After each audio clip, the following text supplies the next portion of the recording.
Hello friends, welcome to my YouTube channel.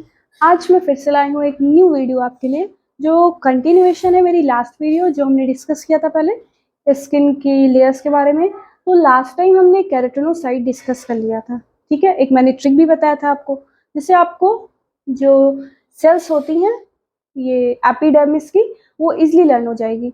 तो अगर आपने मेरी लास्ट वीडियो नहीं देखी तो प्लीज़ जल्दी से जाके उसको देखें, जिससे आपको यहाँ पे चीज़ें इजिली क्लियर हो जाए। चलिए स्टार्ट करते हैं। यहाँ पे हम डिस्कस करते हैं मेलानोसाइट्स। ये फर्स्ट पॉइंट देखते हैं। About 9% of epidermal cell produce melanin pigment. मतलब अगर हम एपिडर्मिस सेल की बात करें या एपिडर्मिस में जो सेल्स है ना आपकी, जैसे पहले डिस्कस किया था केराटिनोसाइट, वो लगभग एपिडर्मल जितनी भी सेल हैं उसमें से उसका 90% आपका केराटिनोसाइट्स की सेल होगी जो केराटिन प्रोड्यूस करेगी। और यहाँ पे मेलानोसाइट्स डिस्कशन कर रहे हैं हम, तो मेलानोसाइट्स अप्रॉक्स 9% जो है वो मेलानिन सिक्रीट करती है, ठीक है। अब मेलानिन एक पिगमेंट होता है, केराटिन प्रोड्यूस किससे होता था? केराटिनोसाइट से। वैसे मेलानोसाइट से क्या प्रोड्यूस होगा? मेलानिन, ठीक। मेलानिन एक पिगमेंट है। अब देखिए, melanocyte as long slender projection transform melanin pigment to keratinocyte. Melanocytes कह सकते हैं एक लॉन्ग बड़ी प्रोजेक्शंस हैं, लंबी शेप की सेल्स हैं जो उठी हुई रहती हैं। प्रोजेक्शन मतलब उठी हुई रहती हैं, और जिनका काम क्या है? मेलानिन पिगमेंट को केराटिनोसाइट तक पहुंचाना। ओके।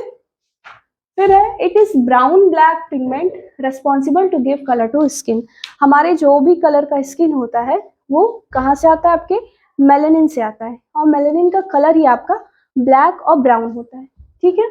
और देखिए, जिसके शरीर में मेलानिन ज़्यादा है उसका कलर थोड़ा ज़्यादा ब्राउन होगा या थोड़ा सा ज़्यादा डार्क होगा, और जिसके में कम है वो वाइट रहेगा। फिर है it absorbs UV rays. Melanin का एक बहुत ही इंपॉर्टेंट फंक्शन है कि वो यूवी रेज को एब्जॉर्ब करते हैं, ठीक है।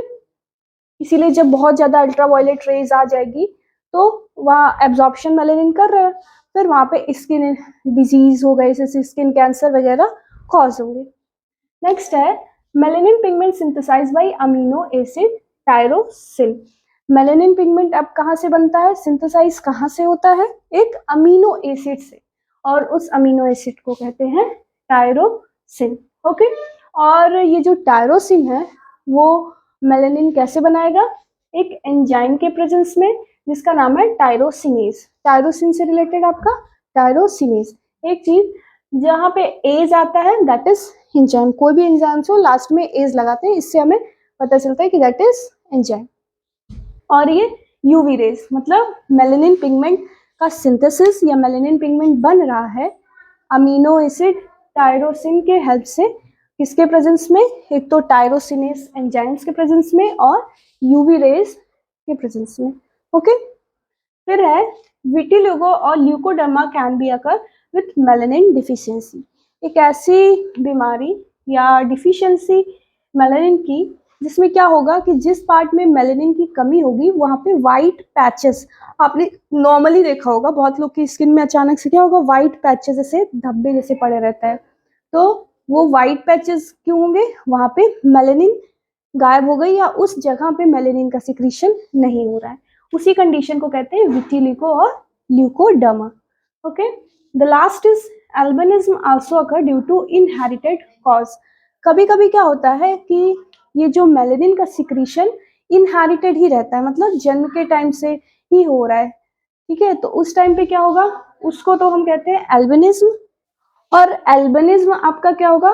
देखिए, ये हमने डिस्कस किया कि मेलानिन किसके हेल्प से बन रहा है? टायरोसिन अमीनो एसिड के हेल्प से बन रहा है। तो एक ये एल्बिनिज्म के कंडीशन में इनहेरिटेड मतलब जनरेशन टू जनरेशन चल रहा है, क्या हो रहा है? जिसकी वजह से टायरोसिन एंजाइम या टायरोसिनेज एंजाइम नहीं है या नहीं बन पा रही है, और उसी की वजह से टायरोसिन अमीनो एसिड नहीं बन रहा है और मेलानिन का सिक्रीशन नहीं हो रहा है, ठीक। तो उस कंडीशन को कह देते हैं एल्बिनिज्म। और कुछ ऐसी कंडीशन जिसमें मेलानोसाइट्स ही नहीं बन रही हैं, तो वो ऑटो इम्यून डिसऑर्डर या डिफिशियंसी की वजह से होता है। देखिए, ऑटो इम्यून डिसऑर्डर्स में क्या हो जाता है कि हमारा इम्यून सिस्टम खुद के ही सेल्स को अपना एनिमी या दुश्मन समझ लेता है, फिर उसी पे अटैक करके उसको किल करने लगता है या उसको मारने लगता है। जिसकी वजह से क्या होगा, जिस सेल को मारेगा उसकी कमी हो जाएगी। तो मेलेनोसाइट सेल को मारेगा जिसकी वजह से मेलेनिन की कमी हो जाएगी शरीर में। ठीक, तो ये हो गया मेलेनोसाइट। पहले डिस्कस किया था केराटिनोसाइट, ये मेलेनोसाइट। अब आगे डिस्कस करते हैं। आप थर्ड है आपकी मरकर सेल। मरकर सेल को हम मरकस डिस्क भी कहते हैं। मरकर सेल आपकी टीनी सेंसरी नर्व्स जो एपिडर्मिस में पाई जाती है, मतलब सेंसरी नर्व्स कुछ जो एपिडर्मिस में पाई जाती है उन्हीं को हम कहते हैं मरकर सेल। इसीलिए इसका काम क्या है, आपके टच को डिटेक्ट करना। मान लीजिए कोई आपको टच कर रहा है तो वो आपको कहाँ से पता चलेगा, या कौन सी हेल्प करेगी, कौन सी cell, that is Merkel cell. Last या फोर्थ सेल है Langerhans cell. It participate in immune system. इसका मेन काम या कह सकते हैं इसका मेन फंक्शन क्या होता है, इम्यून सिस्टम के साथ काम करना। दे ऑरिजिनेट फ्रॉम बोन मैरो। ये ऑरिजिनेट या शुरू या निकलती कहाँ से, बोन मैरो से है।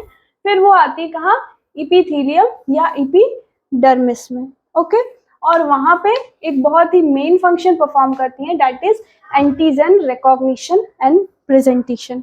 इसमें वो जो एंटीजेंस हैं हमारे शरीर में है या जो बाहर से आ रहे हैं, उन एंटीजेंस को वो पहले तो रिकॉग्नाइज करेंगी, मतलब पहचानेंगी, फिर उसका प्रेजेंटेशन करेंगी। प्रेजेंटेशन मतलब उसका क्या एक्शन होना चाहिए वो परफॉर्म करेंगी, लैंगरहैंस सेल।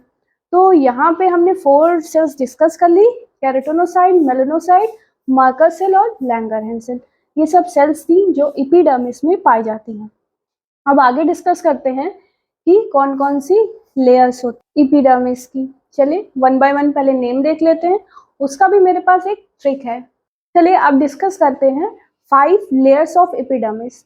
इस लेयर्स को डिस्कस करने से एक बहुत इंपॉर्टेंट पॉइंट मैं बताना चाहूँगी आपको कि एपिडर्मिस लेयर में या एपिडर्मिस में कोई भी ब्लड सप्लाई नहीं होती है। ठीक है, इसलिए देखिए नॉर्मली कोई कट हो गया या कुछ हो गया तो तुरंत ब्लड नहीं निकलता।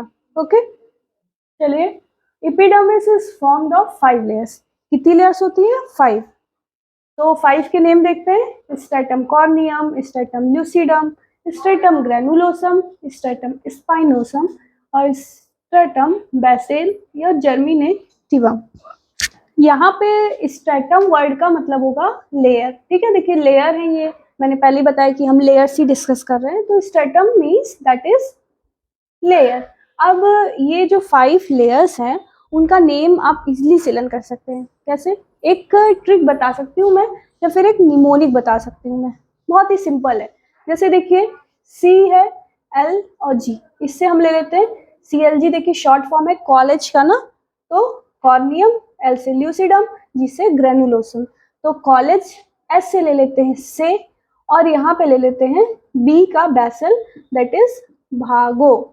ठीक, तो इसमें देखिए आपका बेसल और जर्मिनेटिवम दोनों आ गया। कैसे, बी से भागो ले लो, भा ले लो, या जी से जर्मिनेटिव ले लो। ठीक है, तो इसका निमोनिक क्या बनाया मैंने, कॉलेज से भागो। कॉलेज में सी हो गया कॉर्नियम, एल हो गया ल्यूसिडम और जी हो गया ग्रेनुलोसम, और से हो गया आपका स्पाइनोसम, और भागो का बी से ले लिया बेसल और जी से ले लिया गो में जर्मिनेटिवम। आई थिंक ये आपके लिए इजी तरीका होगा लर्न करने के लिए, तो अच्छा भी लगा होगा। ठीक, तो ये लेयर्स हमने देख ली नेम। अब 1 बाय 1 हम डिस्कस करेंगे कि कौन सी लेयर क्या फंक्शन है, क्या होती है। ठीक, चलिए स्टार्ट करते हैं।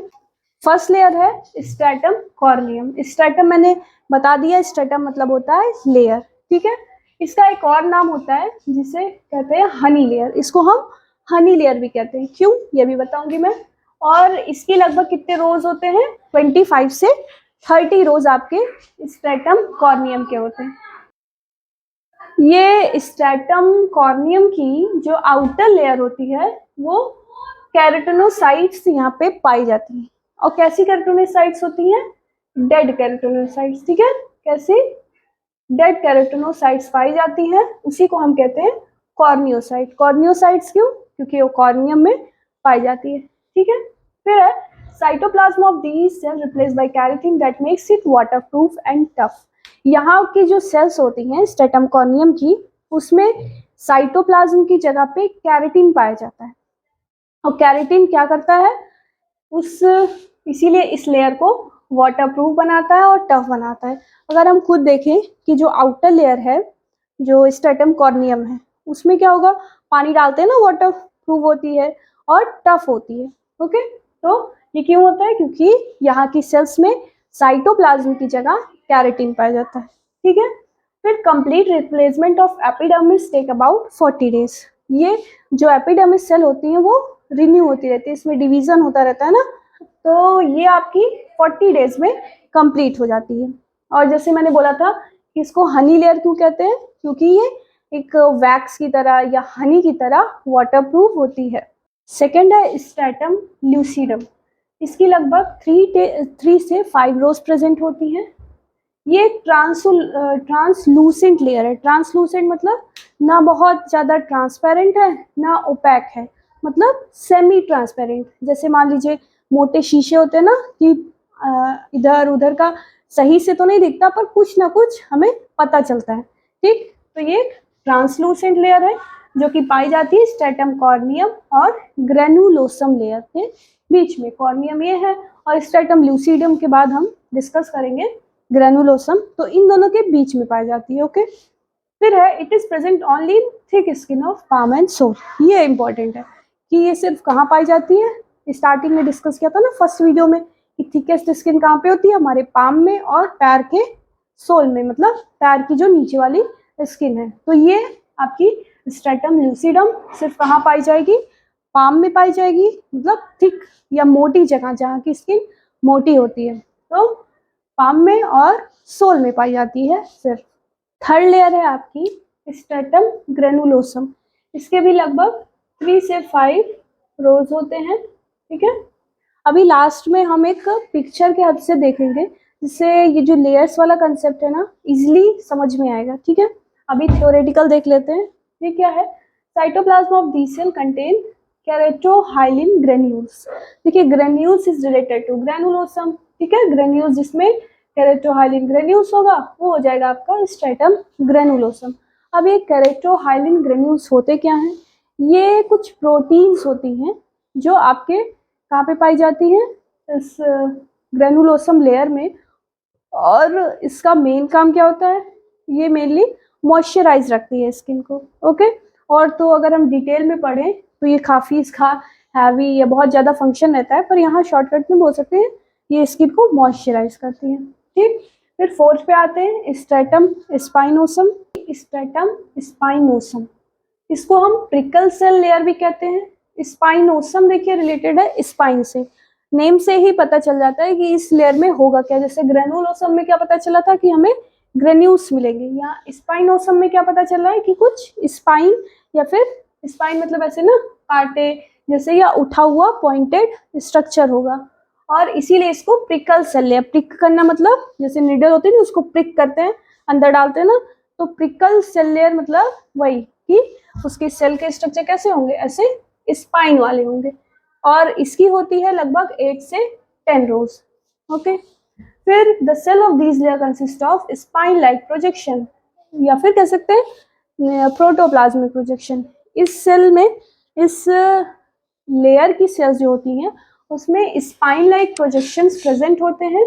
स्पाइन लाइक प्रोजेक्शन के लिए कैसे कहा गया है कि यहाँ पे प्रोटोप्लाज्मिक प्रोजेक्शन। प्रोटोप्लाज्मिक प्रोजेक्शन हम डेंड्राइट्स को भी कहते हैं। डेंड्राइट्स जो नर्व सेल्स में निकली नहीं रहती, ऐसे खाली रहती हैं डेंड्राइट्स, तो वैसे यहाँ पे स्पाइन जैसे नुकीली कह सकते हैं पॉइंटेड प्रोजेक्शंस होती हैं। अब इन प्रोजेक्शंस का काम क्या होता है, by these projection cells are connected to one another.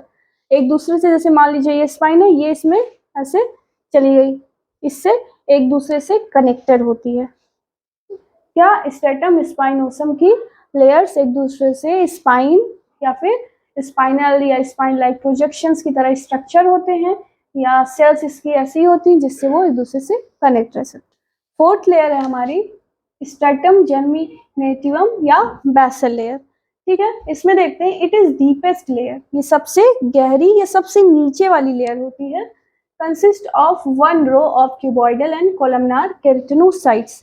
इसकी सिर्फ 1 लेयर होती है या 1 रो होती है, और वो कैसी होती है, क्यूबॉइडल और कोलमनर शेप की केराटिनोसाइट सेल की होती है। ठीक।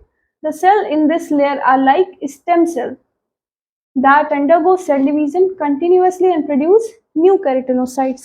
अब इस सेल का काम क्या होता है कि कंटिन्यूसली डिवीजन इसमें होता रहता है, मतलब लगातार, जैसे स्टेम सेल होती है ना, वैसे यहाँ पे भी उसी की तरीके से लगातार सेल डिवीजन होता है और वो क्या प्रोड्यूस करती है, केराटिनोसाइट्स। ये पहले डिस्कस किया ना कि यहाँ पे सिर्फ वन लेयर, इसीलिए केराटिनोसाइट्स क्यूबॉइडल और कॉलमनार शेप की पाई जाती है।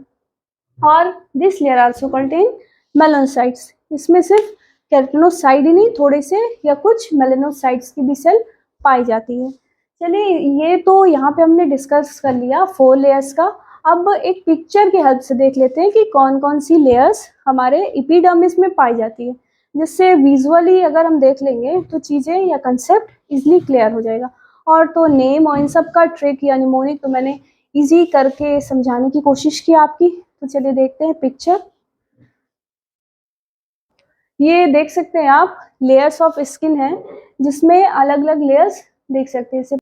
फर्स्ट लेयर है स्ट्रेटम कॉर्नियम, फिर सेकंड लेयर है ल्यूसीडम, जी से आपका ग्रेनुलोसम हो गया, फिर एस से spinosum, then the last layer is stratum germinativum या बेसल लेयर। ठीक, आई थिंक आपको ये चीज़ें क्लियर हो गई होंगी। इस वीडियो में हमने स्टार्ट किया था मेलानोसाइट से, फिर हमने लेयर्स डिस्कस किया एक सिंपल निमोनिक के साथ। तो अगर आपको ये वीडियो अच्छी लगी हो तो प्लीज़ लाइक करें, चैनल सब्सक्राइब नहीं किया है तो सब्सक्राइब करें। हो सकता है कुछ ऐसी चीज़ें जो आपको नहीं लर्न हो रही है वो एक सिंपल निमोनिक से या ट्रिक से लर्न हो जाए, तो प्लीज़ सब्सक्राइब करें और थैंक यू।